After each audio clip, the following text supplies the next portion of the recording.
The final call to a species, even the cosmosphere's part. 5. The final call. Earth received the message at dawn.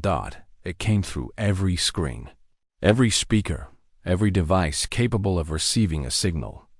8 billion people stopped what they were doing and listened as Admiral Kang Su-min explained what was happening at the edge of the galaxy.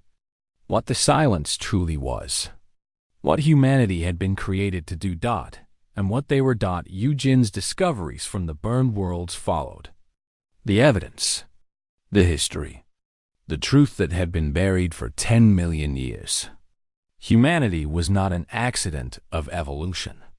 They were weapons designed to fight the end of everything. And now, that end was coming. For 1 hour, Earth was silent. Then the arguments began. Some people denied everything. Some panicked. Some demanded proof. Some called it a hoax designed by governments to control the population.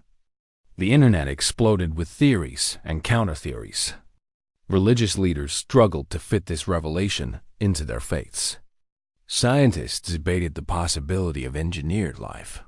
But beneath all the noise, something was shifting. Something deep in the human soul was waking up. And so, an old woman named Han Sun-yi sat in her apartment and thought about her life. She had lived through wars and famines and disasters. She had lost children and grandchildren. She had survived things that should have broken her. And now she understood why. She had been made to endure. In Rio de Janeiro, a young man named Park Dae-young stood on the beach and watched the sunrise. He had always felt different, like there was something inside him waiting to come out. Some purpose he could not name. Now he knew. He had been made to fight. In Sydney, in London, in New York, in Mumbai, in Beijing, in Lagos. In every city and village and town on Earth, humans looked at each other with new eyes. They saw the ancient fire that burned in every heart. The stubbornness. The hope. The rage against the dying of the light. They saw what they truly were, and they chose. Not because they were programmed to. Not because ancient aliens had designed them for this purpose. They chose because it was right. They chose because somewhere in the darkness, their fellow humans were fighting alone. They chose because giving up was never really an option. It was never who they were. Ships launched from every continent. Not military vessels. Cargo ships. Private yachts. Mining transports. Anything that could reach space. People crowded aboard with nothing but the clothes on their backs and the fire in their eyes. They did not know if they could help. They only knew they had to try. Back at the battle line, the human fleet was weakening. Taeho had not slept in 30 hours. His eyes were red, his hands shook, but he refused to leave the bridge. Around him, exhausted crew members struggled to stay awake. The silence pressed against them from every direction. "We cannot hold much longer," Gina said. Her voice was hoarse. "People are burning out. We are running out of hope." Su-min stood at the center of the bridge, her face carved from stone. She had sent the message to Earth hours ago. There had been no response. For all she knew, humanity had heard the truth and rejected it. "Admiral," the communications officer called out, "I am receiving something. It is from Earth. Put it through." The speakers crackled. And then the bridge was filled with voices. Millions of voices. They came from every corner of Earth. Men, women, children, the old and the young. They were singing and shouting and praying and crying. They were sending messages of love and defiance and hope. They were telling the universe that humanity refused to die. "We are coming," the voices said. "Hold on, we are coming." Taeho felt tears running down his face. He was not alone. Across the bridge, hardened soldiers wept openly as they heard their world answering their call. "The fleet," Gina whispered. "Look at the fleet." The tactical display showed something impossible. Ships were appearing at the edge of the system. Hundreds of ships. then thousands. They were not military vessels. They were barely space-worthy. But they were coming anyway, and they were full of humans. The civilian fleet joined the battle line. People who had never fired a weapon, who had never left Earth, who had never done anything more dangerous than cross a street. They flew into the silence without hesitation, and where they went, the darkness retreated because they carried something the silence had never encountered before. Not just the defiance of soldiers trained to fight, the love of mothers for their children, the loyalty of friends who had known each other for decades, the simple joy of people who liked bad jokes and good food and sunny afternoons. They carried 8 billion reasons to exist. Sam watched from her carrier as the darkness around them began to shake. "It is weakening," she reported. "The silence is actually weakening." "Push forward," Su-min ordered. "Everyone push forward. Do not stop until this thing is dead." The combined human fleet surged into the silence. Military and civilian, soldier and civilian, all together. They thought of everything they loved. They remembered every moment that made life worth living. They refused with every fiber of their being, and the silence screamed it was the first sound it had ever made. A howl of rage and confusion, and something that might have been fear. For 10 million years, it had consumed everything it touched. Now it was facing something it could not consume. The scream echoed across space. Alien vessels that had held back now watched in awe as the darkness writhed and thrashed. "It is collapsing," Gina said, her voice filled with wonder. "The silence is collapsing in on itself." Taeho stepped forward.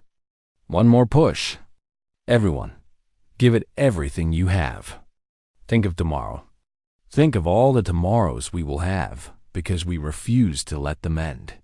Across millions of ships, humans closed their eyes and thought. They thought of children who would grow up safe. They thought of sunrises they would see. They thought of love they would share. They thought of laughter and tears and arguments and making up afterward. They thought of being alive. The wave of hope hit the silence like a physical force. The darkness shattered. The void that had consumed stars and planets and civilizations simply broke apart and dissolved into nothing. For a moment, there was absolute silence. Real silence. The peaceful kind. Then the cheering started. It began on one ship and spread to the next. Soon the entire fleet was celebrating. Humans hugged each other and wept with joy. On Earth, people poured into the streets and danced. The galaxy watched in stunned disbelief as the species they had feared for so long stood in the place where nothing should exist and laughed. Admiral Su-min allowed herself one moment of pure relief. Then she straightened her uniform and prepared for what came next. Hi, Arbiter Velion's holographic image appeared on the bridge. He looked different. The ancient fear was gone from his eyes. In his place was something new. "You did it," Velion said. "Against all probability. Against all reason. You saved the galaxy." "We saved ourselves," Su-min corrected. "The galaxy just happened to be in the way." Velion all smiled. "The Conclave wishes to know. What do you want?" "You have earned any reward within our power to give. Systems to colonize. Technology we kept hidden. Political power beyond imagining. Name it, and it is yours." Su-min looked at Taeho. He shook his head slightly. "We do not want rewards," she said. "We do not want power or territory or special treatment. We want only what we have always wanted. To live, to grow, to protect those who cannot protect themselves. And the quarantine? Lift it. Let humanity spread among the stars. Let us learn from the galaxy, and let the galaxy learn from us. 300 years of fear built nothing good. Maybe 300 years of cooperation will build something better." Valion was quiet for a long moment. Then he bowed, something no human had ever seen him do. It will be done. The quarantine is lifted. Humanity is free. The transmission ended. Su-min sat down heavily in her command chair. Around her, the bridge crew was still celebrating. Taeho approached her. "What now, Admiral?" She looked out at the stars, at the place where the silence had been, now empty and safe, at the alien ships that were slowly approaching the human fleet for the first time without fear. "Now we go home," she said. "We tell everyone what we accomplished. And then we start building the future we just saved." She paused, then added, "And maybe, just maybe, we teach the galaxy that being afraid of something does not mean you understand it. We were made to be weapons, but we chose to be guardians. That choice is what makes us human." Taeho nodded. "The cosmos feared us because they thought we only knew how to destroy. Now they know the truth," Su-min said. "We protect what we love. And we will never, ever stop." The human fleet turned toward home. Behind them, the stars shone bright and unafraid. And across the galaxy, species that had trembled at the mention of humanity began to see them differently, not as monsters, not as weapons, but as something far more terrifying. To those who would threaten the innocent, guardians who would never surrender, humanity had answered the final call, and the cosmos would never forget. The final call to a species, even the cosmos fears. Part 4. The Battle of Hollow Stars. The edge of reality looked like a wound in space. Stars bent and twisted near it. Light disappeared into it. And from within, the silence emerged like blood from a cut. Admiral Kang Su-min stood on the bridge of the flagship Unity and watched the end of the universe pour into existence. She had fought in wars. She had seen death. But nothing had prepared her for this. "All ships report ready," her tactical officer announced. "Human fleet at full strength. Allied alien vessels are forming defensive positions behind us." "Behind us," Su-min repeated with a bitter smile. "Of course they are." The alien allies had come, but they kept their distance from the human ships. 300 years of fear did not vanish overnight. The Vellani crystal ships hung at the rear.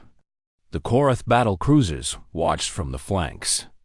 They were here to help, but they were also here to see if the humans could do what they promised. Yoon Taeho entered the bridge. He had been in communication with the alien commanders, trying to coordinate their efforts. The exhaustion showed on his face. "They will not move forward," he reported. They saw what happened to their first fleets. Ships that touched the silence simply stopped existing. They are too afraid to try again. "Then we go first," Su-min said. "We show them how it is done. Do we know how it is done?" Su-min did not answer. The truth was that no one knew for certain. Dr. Beek's theories made sense, and Eugen's discovery on the burned worlds had given them hope. But theories and hope were not the same as certainty. The silence moved closer. It was not fast, but it was steady, unstoppable. Where it touched, stars winked out. Planets vanished. Even empty space seemed to disappear, leaving behind something worse than nothing. "All ships advance," Su-min ordered. The human fleet moved forward. 3,000 ships flying towards certain destruction. Behind them, the alien vessels watched in silence. Sergeant Moon Dae-sam stood in the loading bay of a troop carrier, surrounded by 500 human Marines. They wore heavy combat armor and carried weapons designed to fight things that should not exist. Most of them were young. Many of them were scared. "Listen up," Dae-sam said, her voice cutting through the noise of engines and equipment. "I am not going to lie to you. We do not know exactly what we are flying into. We do not know if our weapons will work. We do not know if we will survive." She paused, looking at the faces around her. Some pale with fear, some hard with determination. All human.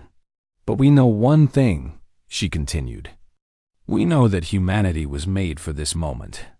Not made as in designed by some ancient aliens, though that is true too. Made as in shaped by our history, our struggles, our refusal to ever give up. Every war we survived, every disaster we overcame, every time we were told something was impossible and did it anyway. All of that made us who we are. A young soldier raised his hand. "Sergeant, what do we actually do when we reach the silence?" Dassam smiled grimly. "We refuse. We refuse to disappear. We refuse to accept. We hold on to everything that makes us human, every memory, every feeling, every stubborn thought, and we push it into that darkness until it chokes on us." The ship shook. They were approaching the front line. On the bridge of the Unity, alarms were screaming. Ships at the edge of the formation were reporting strange effects. Crew members became confused, lost hope, stopped responding to orders. "It is affecting them," Gina reported from her station. "The silence is not just physical. It is psychological. It makes you want to give up. It makes existence seem pointless. How do we fight that?" Sumin demanded.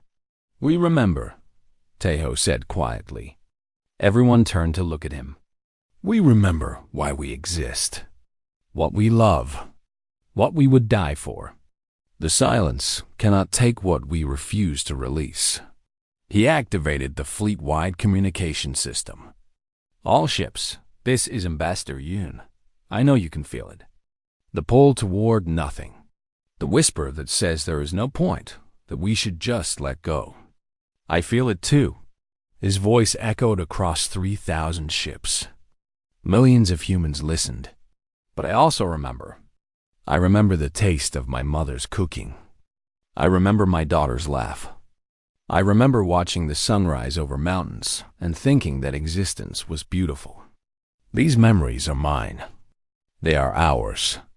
And the silence cannot have them." In the loading bay, the Psalm saw soldiers straightening up. The fear was still there, but something else was growing. Something stronger. "Think of everything you love," Tejo continued. "Everything that makes life worth living. Hold on to it. Fight for it.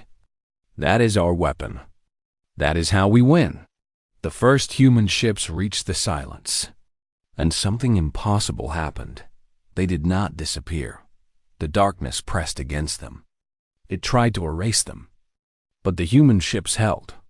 Inside, crew members gripped their stations with white knuckles, thinking of children and parents and lovers and friends. Thinking of sunsets and music and laughter and tears. Thinking of every moment that made them glad to be alive. And the silence could not consume them. "It is working," Gina breathed.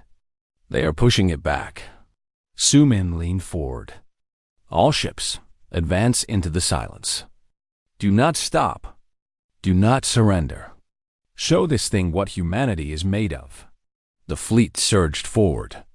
Humans poured into the void, carrying their memories and their hope and their stubborn refusal to die. The silence recoiled. For the first time in 10 million years, it meant something it could not end. Dawson's carrier breached the darkness. The world outside the windows became nothing. But inside, the soldiers sang. Old songs from Earth, songs about love and loss and never giving up. Their voices filled the empty space. Engineer Wang Junseo worked frantically in the engine room. Systems were failing. The ship's computers could not process a reality that should not exist. But Junseo kept everything running through pure skill and determination. "Come on," he muttered to his machines. "We did not come this far to break down now. Work with me. Just a little longer." The engines roared in response. As if they could hear him. As if they wanted to fight too. On the Unity, Tejo watched the tactical display. The human fleet was deep inside the silence now. And they were winning. Wherever humans stood, the darkness retreated. Their presence was like light against shadow. But it was not enough. "We are slowing it down," Gina reported. But we are not stopping it. There are not enough of us. For every section we clear, it fills in around us. Su-min looked at the display. 3,000 ships against an enemy that spanned light years. They were a candle fighting against the night. We need more people, she said. We need more humans. Everyone who could fight is already here, Taeho replied. We emptied Earth's fleets. There is no one left. Not in space, Su-min said slowly. But there are 8 billion people still on Earth. 8 billion humans who have never been told what they truly are. What they can truly do. She turned to her communications officer. Contact Earth. Maximum power. I want every human being on that planet to hear what I am about to say. Admiral, that will take hours to arrive at this distance. Then we hold for hours. She looked at Taeho. Can we do it? He stared at the darkness pressing against their ships. At the soldiers fighting with nothing but hope. At the fleet that refused to break. We are human, he said simply. We can do anything. Su-min activated the transmitter. Her voice flew across space toward a small blue planet at the edge of the galaxy. This is Admiral Kang Su-min calling Earth. Wake them all. Tell them who they are. Tell them we need every human being alive to fight for existence itself. She paused, then added one more thing. Tell them it is time to show the universe what humanity really is. The message raced toward home. Behind it, the human fleet held the line against oblivion, and slowly, impossibly, the darkness began to fear. The final call to a species, even the cosmos fears Part 3. What the galaxy forgot, the burned worlds had no other name. No one remembered what they were called before the silence touched them. Now they were just empty spheres of rock floating in a dead star system. Monuments to destruction that happened 10 million years ago. Shin Yu-jin stood on the surface of the largest world and stared at ruins that should not exist. She was an archaeologist, trained to read the past in broken stones and buried bones. But these ruins made no sense. The structures are wrong, she said into her communicator. The proportions, the doorways, the stairs. They were not built for the architects. They were built for something else. Gina's voice crackled back from the orbiting ship. Something else? Like what? Yu-jin bent down and measured a doorframe with her scanner. The results made her blood run cold. Something human-sized, she whispered. Exactly human-sized. The expedition had been Admiral Su-min's idea. While the main fleet prepared for battle, a small team would search the burned worlds for clues about how the architects had defeated the silence. Yu-jin had volunteered immediately. She had spent her career studying dead civilizations. Now she was walking through one. Her guide was an alien named Prith. He belonged to a species that had evolved in complete darkness, with eyes that saw heat instead of light. His people were afraid of humans, but he had agreed to help because his honor demanded it. This way, Prith said, his voice like rustling leaves. The deepest structure is ahead. Our sensors detected power sources inside. Something still functions after all these millions of years. They walked through streets that had not felt footsteps since before Earth existed. Yu-jin tried to imagine what this place had looked like when it was alive. She failed.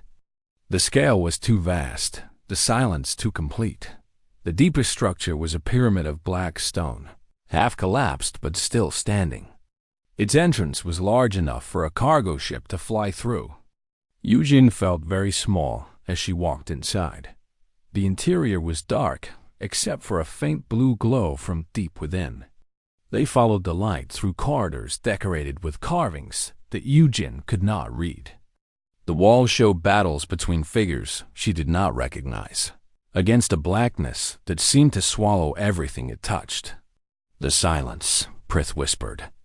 They carved pictures of the silence. They fought it here, Yu-jin realized. This was a battlefield. The blue glow grew stronger. They entered a chamber at the pyramid's heart, and there they found the source. A machine floated in the center of the room. It was shaped like a human brain, made of crystal and metal, pulsing with soft light. As they approached, the light grew brighter.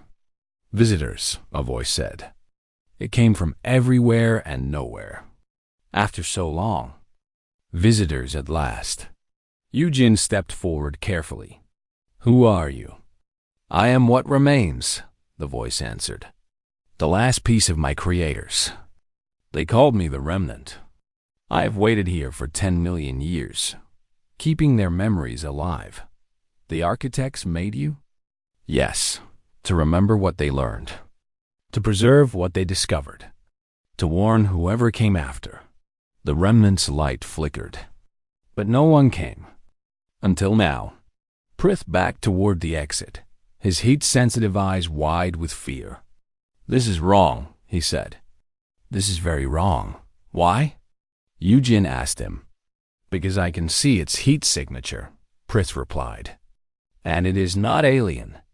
It is the same as you. The same as human." Eugene turned back to the Remnant. Her heart was pounding. "Is that true? Are you human?" "I was created by the architects," the Remnant said. "But I was modeled on their greatest creation, their most perfect weapon, the beings they designed specifically to fight the silence." And what were these beings? The light in the room shifted. Suddenly, images filled the air around them. Eugene saw laboratories where scientists worked on something. Growing tanks filled with developing bodies. Growing tanks filled with developing bodies. Training grounds where young warriors learned to fight. And the warriors themselves, standing proud and strong. Ready for battle. The warriors looked exactly like humans. "That is impossible," Eugene breathed. "The architects were brilliant beyond measure," the Remnant explained. They understood that the silence was not just a physical threat. It was existential. It did not destroy bodies. It destroyed the will to exist. It fed on surrender, on acceptance, on the quiet submission to oblivion. The images changed. Now they showed battles. Humans fighting the silence, pushing into the darkness where nothing should survive. The architects needed weapons that could never surrender, the Remnant continued. Creatures whose very nature rejected the concept of giving up. They studied every form of life they could find. They designed and redesigned for centuries. And finally, they created humanity. Eugene sat down heavily. Her legs would not hold her anymore. "We were made? We were weapons? You were the perfect weapons. Your species was engineered to possess traits that no natural evolution would produce together. Stubbornness beyond reason, hope in hopeless situations, rage against inevitable defeat, love so strong it overcomes fear of death. You were built to be impossible to break. What happened to us?" Eugene asked. "Why are we on Earth? Why do we not remember any of this?" The Remnant's light dimmed with something like sadness. The war was won. The silence was not destroyed, but it was imprisoned in a cage between dimensions. The threat ended, and then the architects faced a new problem. What do you do with weapons you no longer need? "They tried to destroy us," Eugene guessed. "Yes, but you were too resilient. You escaped. You fled across the galaxy in stolen ships, with your memories wiped and your history erased. You crashed on a small blue planet and forgot everything. You started over." Prith was shaking now. "That is why we fear them," he said. "All species fear humans. We do not know why, but we feel it in our genes. Our ancestors knew. Our ancestors were hunted by human soldiers." "Not hunted," the Remnant corrected. "Defended. Humans protected the weaker species during the war. But protection from something so powerful looked a lot like dominance. The memory became twisted over millions of years." Eugene stood slowly.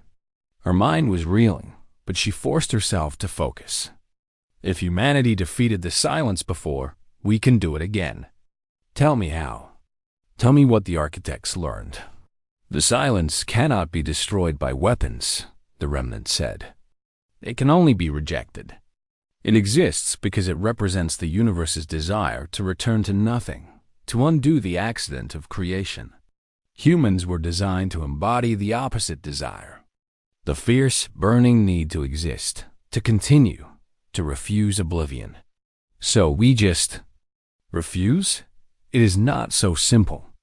The silence feeds on the will of its victims. When a species accepts destruction, it grows stronger. When a species fights, it slows. But only humans could truly stop it before. Only humans could pour enough defiance into the void to make it retreat. Yujin thought about everything she had learned, about what it meant, about what she would have to tell the fleet. There is one more thing, the remnant said.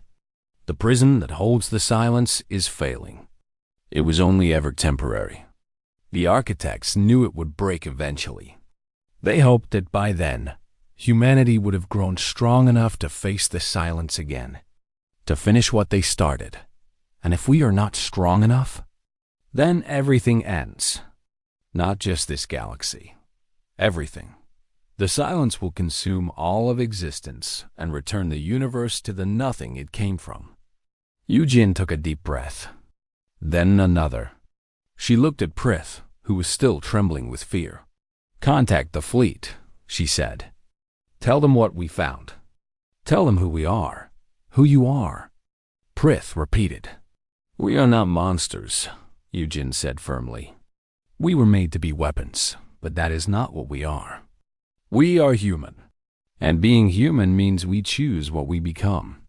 The architects designed us to fight. Fine, we will fight. But we will fight because we choose to, not because we were programmed to. She walked back toward the entrance, her steps steady despite the weight of 10 million years of history pressing down on her.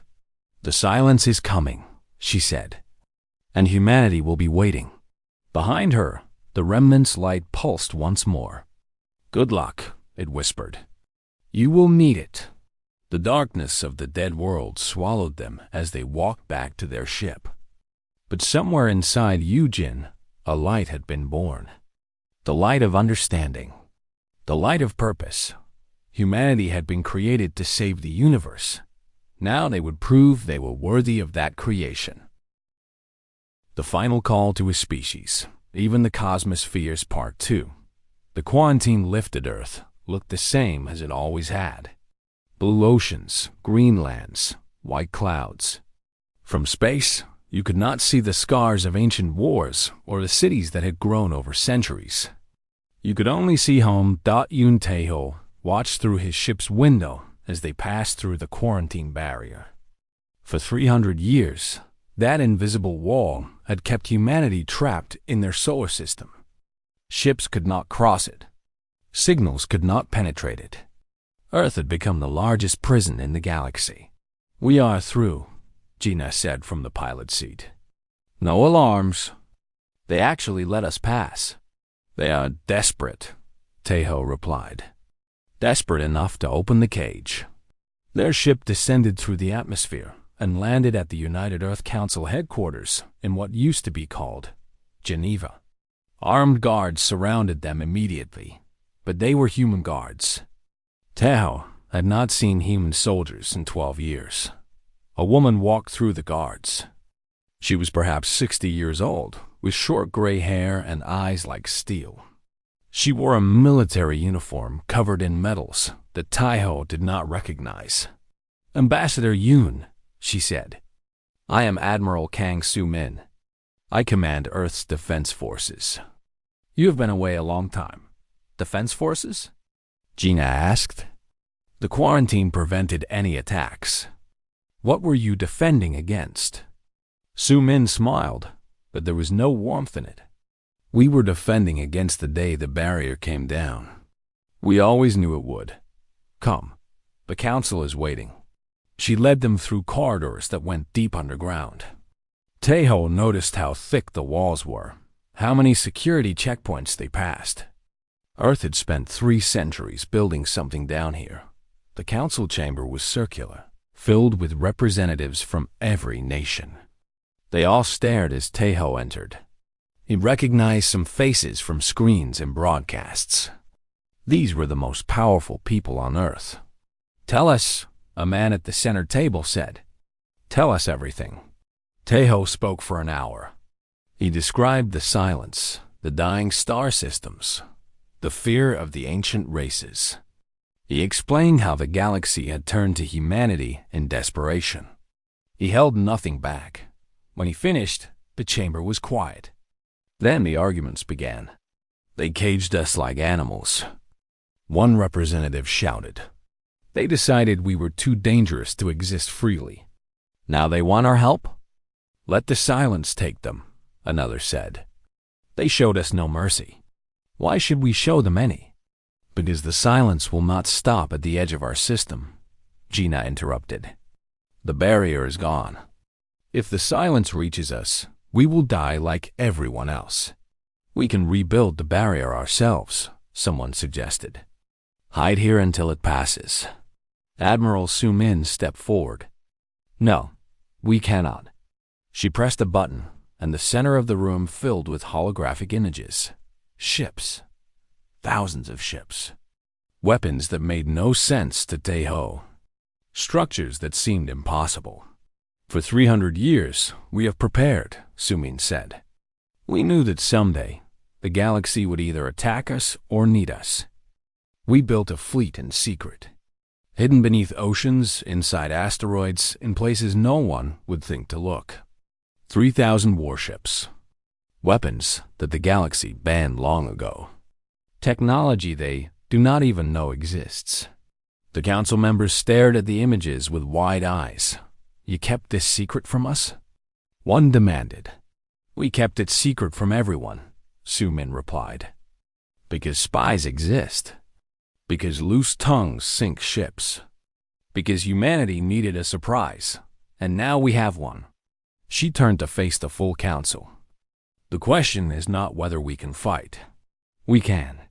The question is whether we should." An older woman stood. She was the president of the European Federation, a leader known for her wisdom. 300 years of anger is hard to forget," she said. "They treated us like monsters. They feared us for no reason." "No," Tejo said quietly. Everyone turned to look at him. "They feared us for good reason. Look at our history. Look at what we did to each other before we even left Earth. The wars. The weapons. The endless violence. They were not wrong to be afraid. Then why should we help them?" The president asked. "Because being frightening does not mean being evil," Tejo answered. "They saw our worst side and judged us by it. Now we have a chance to show them our best side. The side that protects. The side that fights for others. The side that refuses to let innocent people die, even if those people wronged us." The chamber fell silent again. Tejo could see the struggle on every face. 3 centuries of resentment fighting against something deeper. Something human. Admiral Su-min spoke again. "There is something else you should know. We have been watching the silence from our observatories. Dr. Beek, please explain." A thin man with thick glasses stepped forward. His name tag read Beek Yun-woo, and his title was Director of Theoretical Warfare. "The silence is not natural," Yun-woo said. "Its behavior follows patterns. It chooses targets. It avoids certain regions. Something is controlling it, or at least guiding it." "How is that possible?" Gina asked. The conclave said it was just absence. "They are wrong," Yun-woo replied. "Or rather, they see only part of the truth. The silence was created. We believe it was a weapon, built by the architects that Valium mentioned. They made it to destroy their enemies, and then it turned on them. If they made it, they must have known how to stop it," Tejo said. Exactly. The answer exists somewhere. We just have to find it. But we cannot find it from here. We need to go out there, to the places where the silence first appeared, and search for clues. The president stood again. So you are asking us to help the galaxy that imprisoned us? Using ships we built in secret, searching for answers that may not exist. Against a threat that has already destroyed civilizations far older than ours. Yes, Tejo said simply. And if we refuse? Then everyone dies. Them first, us shortly after. The silence does not care about politics or revenge. It just ends things. A young man stood at the back of the chamber. His uniform marked him as a pilot. His face held the restless energy of someone who had spent his whole life caged. I am Lieutenant Chohei Jin, he said. I was born after the quarantine. I have never seen another star system. I have never met an alien. My entire generation grew up knowing that the universe feared us so much that they locked us away. We have every right to be angry. He paused, looking around at the assembled leaders. But my grandmother used to tell me stories. Old stories from before the stars. Stories about humans who helped strangers, who fought for people they did not know, who gave their lives for causes that were not their own. She said that was what made us human. Not our anger, not our violence, but our stubborn refusal to let evil win. Hey, Jin straightened his spine. I do not care if the galaxy feared us. I care about what we do now. I vote we fight. The chamber erupted into noise again, but this time it was different. The anger was fading. Something else was taking its place. The president called for order. We will vote, she announced. All in favor of answering the galaxy's call? Hands rose. Slowly at first, then faster. One by one, the leaders of Earth made their choice. When the counting was done, it was not even close. Humanity would fight. Admiral Sumin activated her communicator. All hidden forces, this is Admiral Kang. Begin launch sequence. The quarantine is over. We have work to do. Across Earth, beneath oceans and mountains and deserts, doors opened that had been sealed for generations. Ships rose into the sky. 3,000 warships built in secret, crewed by men and women who had trained their whole lives for this moment.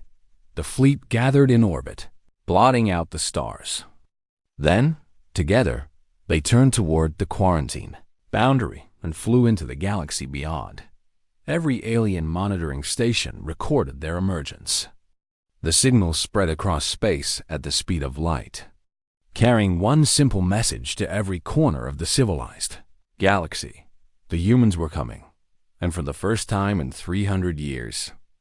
The cosmos did not know whether to feel hope or terror. The final call to a species, even the cosmos fears part. 1. The gathering of elders, the conclave of 12 suns, was the oldest place in the galaxy. It floated at the center of everything, a massive station built from the bones of dead stars. Here, the ancient races met when the universe itself was in danger. They had not gathered like this in 50,000 years. Yoon, Tejo stood at the edge of the great chamber and watched the aliens arrive. He was a tall man with gray hair and calm eyes. Once he had been a soldier. Now he was a diplomat, though the galaxy did not really want human diplomats. Humans were allowed to watch, nothing more. Beside him stood Park Gina, a woman with sharp features and sharper mind. She studied alien life for a living. Right now, she studied the fear on alien faces. Something is very wrong, she whispered to Tejo. Look at them. These are the oldest beings in the galaxy. They do not scare easily. Tejo nodded. He had noticed the same thing. The Villani delegation, beings of living crystal, trembled as they moved. The Korath, massive creatures with 4 arms and armored skin, huddled together like frightened children. Even the Mindweavers, who had no physical bodies at all, seemed to flicker with worry. The chamber filled slowly. Representatives from every known species took their places. Tejo counted over 200 different races. Some breathed air. Some breathed poison. Some did not breathe at all. But they all shared one thing tonight. They were all afraid. A deep sound rang through the chamber. It was the call for silence. All eyes turned to the central platform where High Arbiter Valion stood. Valion was old beyond measure. His species had been ancient when Earth was still a ball of hot rock. His body was thin and pale, stretched over bones that seemed too long. His eyes held the weight of ages. "We are gathered," Valion said, his voice reaching every corner without effort, "because the galaxy is dying." No one spoke. No one moved. "At the edge of our space, something is eating the stars," Valion continued. "We call it the silence. It is not a creature. It is not a weapon. It is an absence. Where it touches, nothing remains. Not matter. Not energy. Not memory. Just nothing." Valion waved his hand, and the air above him filled with images. Star systems disappeared. Planets vanished. Entire civilizations simply stopped existing, leaving behind only emptiness. Gina grabbed Tejo's arm. "Those are the outer colonies," she said. "Millions of people lived there." "Lived," Tejo repeated quietly. The word felt heavy. "We have sent fleets," Valion said. "They do not return. We have fired weapons. They pass through the silence like light through water. We have tried to communicate. There is nothing to speak to. The silence simply is, and where it is, we are not." A Korath commander stood. "How fast does it move?" "It is accelerating," Valion answered. "At current speed, it will reach the core worlds in 3 years. But it grows faster every day. We may have less time." The chamber erupted in noise. Aliens shouted questions, demands, accusations. Some blamed others for awakening this thing. Some demanded immediate action. Some simply wailed in despair. Valion raised his hand, and silence fell again. "There is something else," he said. "Our archivists have searched the oldest records. They found one reference to the silence. 10 million years ago, it appeared before. It consumed 3 galaxies before it was stopped. How?" Someone called out. "How was it stopped?" "By a species called the Architects," Valion said. "They were the first intelligent life in this region of space. They built wonders we cannot imagine. And they defeated the silence somehow. We do not know how. The records are incomplete." "Then we are doomed," a Vellani elder said. "If we cannot learn their methods, we cannot fight." Valium was quiet for a long moment. When he spoke again, his voice was different, smaller, almost afraid. "There is one other option," he said. "It is dangerous. It may be more dangerous than the silence itself. But we've a desperate, and desperate times require desperate choices." He turned and looked directly at Tejo. Every eye in the chamber followed his gaze. 200 species stared at the 2 humans standing at the edge of the room. Gina stepped back without thinking. Tejo stood still. 300 years ago, Valion said, we encountered a species from a small planet called Earth. They had just discovered space travel. They were young and eager and violent beyond measure. We watched them for 1 century, and in that time, they fought 12 wars among themselves.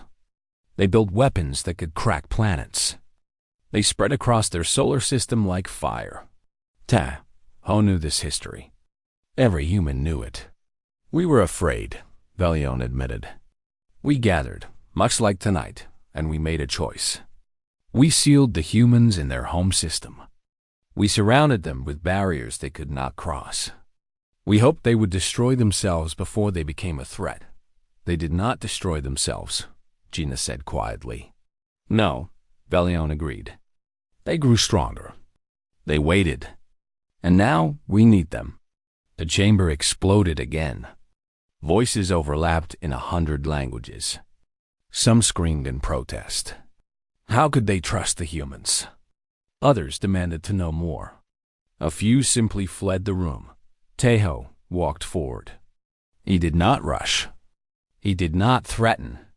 He simply walked until he stood at the base of Valion's platform. "You caged my people," Tejo said calmly. "You decided we were too dangerous to exist freely. You watched us from the outside and judged us. And now you want our help?" Valion looked down at him. "Yes, why should we give it?" The old arbiter bent down, bringing his strange face close to Tejo's. "Because the silence will not spare Earth. Because your people will die along with the rest of us. And because, Ambassador Yoon, I have studied your kind for 3 centuries. I know what humans do when everything seems lost. You fight. You rage. You refuse to accept the impossible. That is why we feared you. That is why we need you now." Tejo stared at the ancient being for a long time. Around them, the chamber had gone quiet again. Everyone waited. "I cannot speak for all of humanity," Tejo finally said. "I'm just one man. But I can bring your message to Earth. I can tell them what you face. What we all face. And what will they say?" Valion asked. Tejo almost smiled. "Honestly, they will be angry. They will want to refuse. 300 years of prison does not create friendship.